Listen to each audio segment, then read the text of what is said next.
بیوی لے جاؤ، بہن لے جاؤ،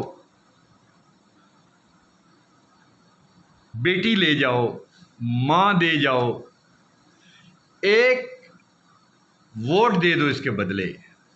جی ہاں دوستو، یہ موجودہ سیاست میں سب سے گندا اور بھیانک رول جو ہے ادا کرنا شروع کیا ہے موجودہ حکومت نے۔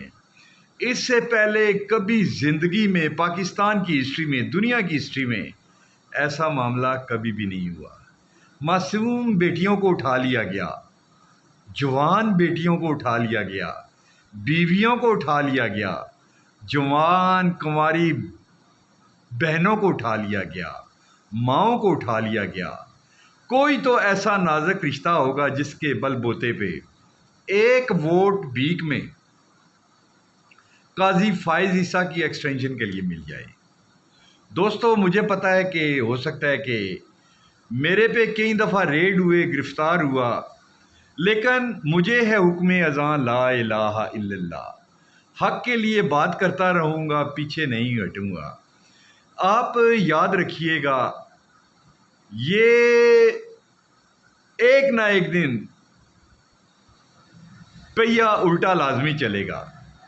کیا یہ پاکستان کے اقتداروں پہ براجمان رہنے والے سدا لوگ یہی رہیں گے؟ کیا پاکستان کے اندر اپنی زندگی کا تا قیامت ٹکٹ کاٹ کے لائے ہیں؟ اپنے بیگ پہ آباء و اجداد کو دیکھیں جن کی قبروں کے اندر ان کے مردے بھی گل سڑ گئے ہوں گے۔ کتنا تکبر اور غرور میں یہ انسان ہے کہ چھوٹے چھوٹے بونوں کی طرح بیٹیوں کو اٹھا کے لے جاتے ہیں، بہنوں کو اٹھا کے لے جاتے ہیں۔ میں آپ کو بتاؤں، اگر میں ہوتا تو میں نے اپنی بیٹی کو بچانے کے لیے، اپنی بہن کو بچانے کے لیے ہر چیز قربان کر دیتا۔ یہی بات اس دفعہ ہوئی ہے۔ دو تین چیزیں ہیں۔ فرسٹ پہ آفر پیسوں کی آفر کے ساتھ ساتھ یہ کہا گیا، دھمکی دی گئی کہ آپ کی بیٹیوں کو اٹھا لیا جائے گا، آپ کی بہنوں کو اٹھا لیا جائے گا۔ ان لوگوں نے مسلط کی بنیاد پہ ووٹ دینے کا وعدہ کر لیا۔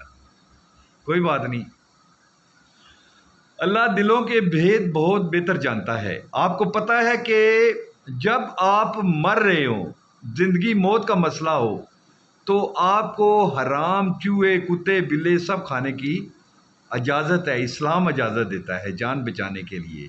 اور یہ سمجھ لیں کہ آپ جان بچا رہے ہیں اپنی اور اپنے بچوں کی۔ آپ سرخرو ہیں، ہم مانتے ہیں، آپ کو سلیوٹ کرتے ہیں۔